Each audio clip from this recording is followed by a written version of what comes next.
নমস্কাৰ, মোৰ নতুন এটা ভিডিঅ'লৈ আপোনালোকক পুনৰবাৰ স্বাগতম। আজিৰ ভিডিঅ'টোৰ জৰিয়তে আপোনালোকৰ মাজলৈ লৈ আহিছোঁ মই অসমীয়া সমাজত প্ৰচলিত বহু উপকাৰী গুণেৰে সমৃদ্ধ ভিটামিন আইৰণযুক্ত 3টাকৈ ৰেচিপি।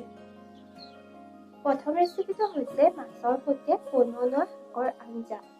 পনৌনোৱা শাক হয়তো সকলোৱে চিনি নাপায়।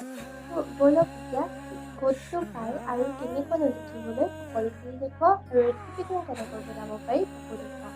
আৰু ছেকেণ্ড ৰেচিপিটো হৈছে পোৰা কল, আৰু পোৰা কলৰ দুটা ৰেচিপি বনাম। সেই দুটা ৰেচিপিৰ ভিতৰত এটা হৈছে পোৰা কলৰ চব্জি আৰু আনটো হৈছে পোৰা কলৰ বাকলিৰ পিটিকা। পোৰা কলৰ বাকলি বহুতে পেলাই দিয়ে, কিন্তু এতিয়া ভিডিঅ'টো চোৱাৰ পিছৰ পৰা আপোনালোকে পোৰা কলৰ বাকলি পেলোৱাৰ কোনো প্ৰয়োজন নাই, যিহেতু পোৰা কলৰ বাকলিৰে আমি বহুতো ৰেচিপি বনাব পাৰোঁ। তাৰ ভিতৰত আজি পোৰা কলৰ বাকলিৰ পিটিকানো কেনেকৈ বনাই সেইটো দেখুৱাম। পনৌনোৱা শাকবোৰ দেখিবলৈ এনেকুৱা, আৰু পাতটো যদি লুটিয়াই চাই তেন্তে এনেকৈ পকা হয়, আৰু গছজোপা একেবাৰে কোমল। এইজোপা হৈছে পনৌনোৱা শাক। আইৰণ, ভিটামিন আৰু বহুতো ঔষধি গুণেৰে সমৃদ্ধ এজোপা। এতিয়া পনৌনোৱা শাকখিনি ফাৰ্ষ্টতে ছিঙি লওঁ, তাৰপিছত কেনেকৈনো ইয়াৰ আঞ্জা মাছৰ সৈতে বনাব পাৰি দেখুৱাইছোঁ। শাকখিনি বুটলি আনিলোঁ। এতিয়া শাকখিনি ভালদৰে ধুই লওঁ। শাকখিনি ভালদৰে ধুই অনাৰ পিছত মই কুটাৰ দৰে অকণমান ডাঙৰ ডাঙৰকৈ ভালদৰে কুটি লওঁ।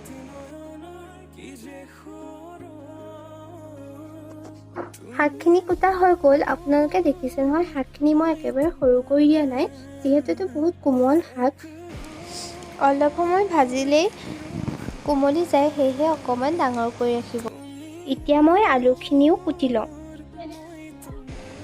মই আলুখিনি কাটি ল'লোঁ আৰু লগতে আদা, নহৰু, পিঁয়াজ, জলকীয়া আদি লৈ ল'লোঁ, আৰু তাৰ লগত দিবৰ বাবে এয়া মাছ লৈছোঁ।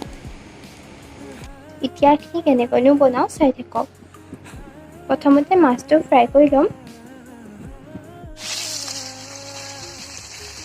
মাছখিনি ফ্ৰাই কৰি লওঁ, তাৰপিছত দেখুৱাই আছোঁ। মাছখিনি ফ্ৰাই কৰা হৈ গ'ল। এতিয়া এইখিনি কাঢ়ি ল'ম।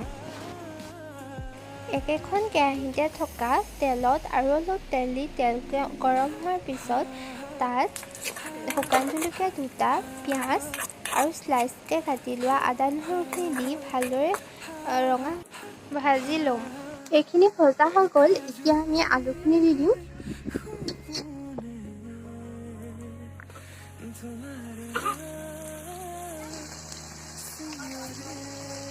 এতিয়া ইয়াত দিম আধা চামুচ হালধি আৰু সোৱাদ অনুসৰি নিমখ।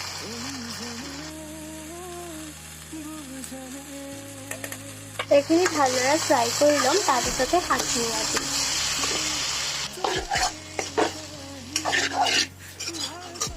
আলুখিনি ভালদৰে ফ্ৰাই হৈ গ'ল। এতিয়া আমি ইয়াত শাকখিনি দি দিম।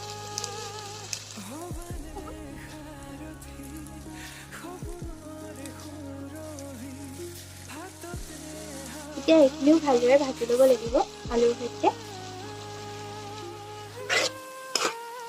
ইয়াত মছলা ব্যৱহাৰ নকৰোঁ, অকল আদা, নহৰু, পিঁয়াজ আৰু জলকীয়া ব্যৱহাৰ কৰিম, আৰু লগতে শেষত টেঙা। এয়া মিক্স হৈ গ'ল। এতিয়া ভালদৰে এইখিনি ভাজি লওঁ, তাৰপিছত দেখুৱাই আকৌ। অলপ দেৰি ভজাৰ পিছতে দেখিছেনে পনৌনোৱা শাকখিনি কেনেদৰে গলি গৈছে। এতিয়া আমি 5 মিনিটমানৰ কাৰণে ঢাকি দিম আৰু মাজে মাজে চেক কৰি থাকিম। আমাৰ ভাজিটো সিজি গ'ল। এতিয়া ইয়াত আমি পানী দি দিম। বৰ বেছি পানীও নিদিওঁ, জোখত আপোনালোকে যিমানটো পনীয়া কৰিব বিচাৰে সিমান জোখত পানী অকণ দি দিব। এয়া মই ইমান জোখত পানীটো দি দিলোঁ।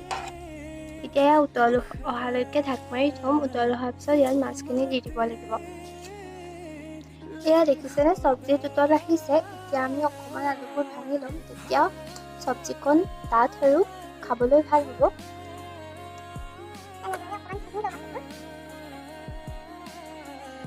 এয়া চব্জি উতলি গ'ল। এতিয়া আমি মাছকেইডোখৰ দি দিম ইয়াত।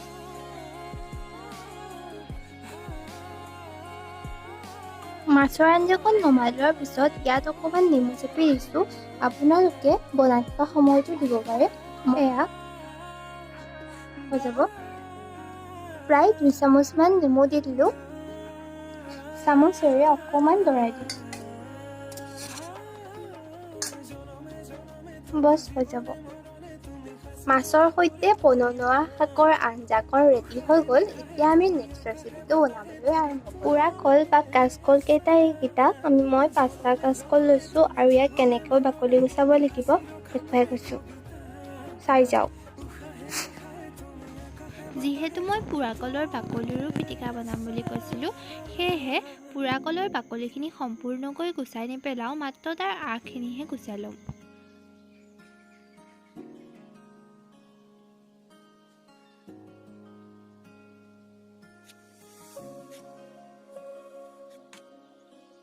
এনেদৰে গুচাই লোৱাৰ পিছত ইয়াক সৰু সৰু টুকুৰা কৰি ল'ম। এয়া পোৰা কলখিনি কটা হৈ গ'ল। আলু দুটাও ইয়াৰ লগতে কাটি লওঁ। এতিয়া আমি আলুখিনিও কাটি ল'লোঁ। পোৰা কল আৰু আলুখিনি এটা হুইচেল অহালৈকে বইল কৰি ল'ম। আলুখিনি ঢাক খাই যোৱালৈকে পানী দি ল'ব। লগতে নিমখ অকণ আৰু হালধি অকণ দি দিব। এটা হুইচেল দিয়াৰ পিছত দেখিছেনে পোৰা কলবোৰ কিমান ধুনীয়াকৈ সিজি গ'ল, ভাত মেলি গ'ল। এতিয়া পোৰা কলখিনি কাঢ়ি লওঁ। এতিয়া পোৰা কলখিনি বা বাকলিখিনি গুচাই আমি বেলেগ কৰি ল'ম। এয়া পোৰা কলখিনিৰ পৰা বাকলিখিনি গুচাই ল'লোঁ। বাকলিখিনি এয়া।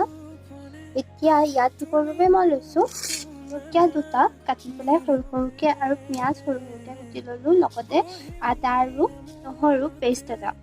এইটো পেষ্ট ল'ব, কুটি নল'ব। এতিয়া আমি এই গোটেইখিনি ইয়াত দি পেলাই পিটিকি ল'ব লাগিব। মই হাতেৰে কৰিছোঁ, আপোনালোকে বেলেগ কিহতে পিটিকিবলৈ মন গ'লেও কৰিব পাৰে। প্ৰথমতে মিক্স কৰি ল'ম গোটেইখিনি। খাবলৈ বহুত টেষ্টি হয় ৰেচিপিটো। যিহেতু অথনিয়া নিমখ দিছিলোঁ, সেয়েহে সোৱাদ অনুসৰি অকণমান নিমখ দি দিম।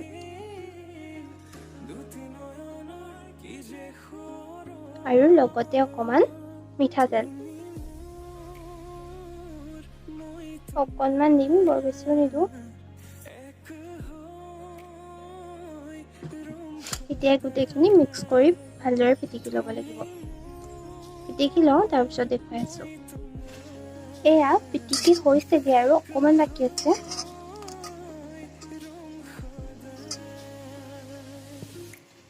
মই সঁচাকৈ কৈছোঁ, বহুত টেষ্টি হয় খাবলৈ।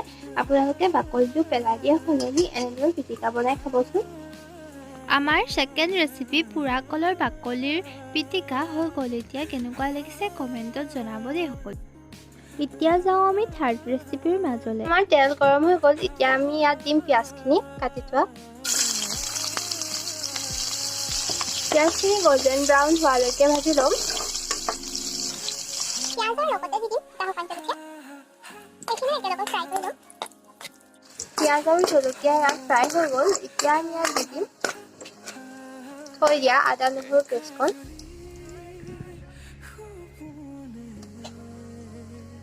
এইখিনি অকণমান ভাজি ল'ম, বৰ বেছি নাভাজো। আদা নহৰু ধুনীয়া গোন্ধটো যোৱালৈকে ভাজি ল'ম। এইখিনি ভাজি থাকোঁতে ইয়াত দি দিম মছলাৰ ভিতৰত জিৰা ধনিয়া মছলা অকণমান, হালধি আৰু সোৱাদ অনুসৰি নিমখ। এতিয়া গোটেইখিনি ইয়াত একেলগত দি দিম।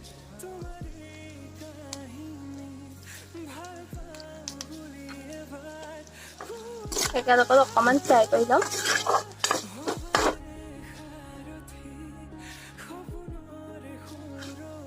হৈ গৈছে, মছলা পাতি এয়া নিগৰিবলৈ লৈছে। এতিয়া আমি ইয়াত দিম পোৰা কলে আলুৱে কাটি থোৱা।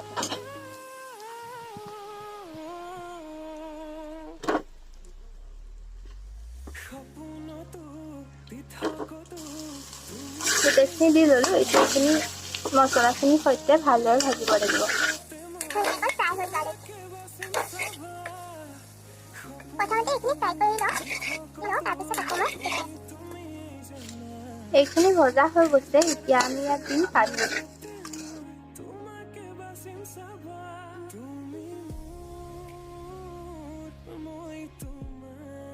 এতিয়া আপোনালোকে যিমানটো জোখত বিচাৰে সিমানটো জোখত পানী দিব পাৰে। মই দিছোঁ প্ৰায় 3 কাপ পানী।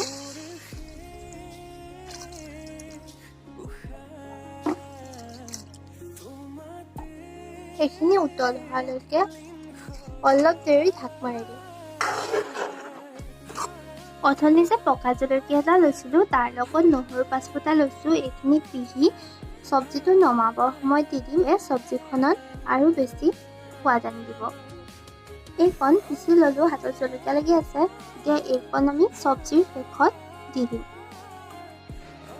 এয়া চব্জিত উতল আহি গ'ল। এতিয়া অথনি চব্জিত যেনেদৰে অকণমান ডাঠ কৰিবৰ বাবে আলুবোৰ ভাঙি দিছিলোঁ তেনেদৰে ইয়াতো অকণমান আলুবোৰ ভাঙি দিম।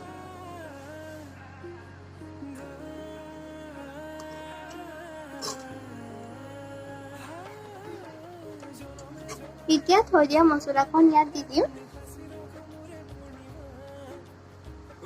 এয়া দি এতিয়া মিক্স কৰি দিলোঁ। হ'ব হৈছেগৈ আৰু এয়া অকণমান বাকী আৰু অকণ উতল আহিলে নমাই দিম আৰু। এয়া আমাৰ চব্জিখিনি হ'ল। এতিয়া বৌলক আমি আজিৰ দুপৰীয়াৰ থালখন সজাই লওঁ। আজি দুপৰীয়াৰ ভাত সাজ এনেদৰে পৰিৱেশন কৰিলোঁ। ৰেচিপিকেইটা চাই কেনেকুৱা পালে কমেণ্টত নিশ্চয় জনাব দেই সকলোৱে। এতিয়া আমি সকলোৱে ভাত খাই লওঁ। আজি এই ভিডিঅ'টো ইমানতে সমাপ্ত কৰিছোঁ। যদি ভাল লাগে লাইক কমেণ্ট শ্বেয়াৰ আৰু ছাবস্ক্ৰাইব কৰিব। লগতে ৰেচিপিটো কেনেকুৱা পালে কমেণ্টত জনাব। Thank U.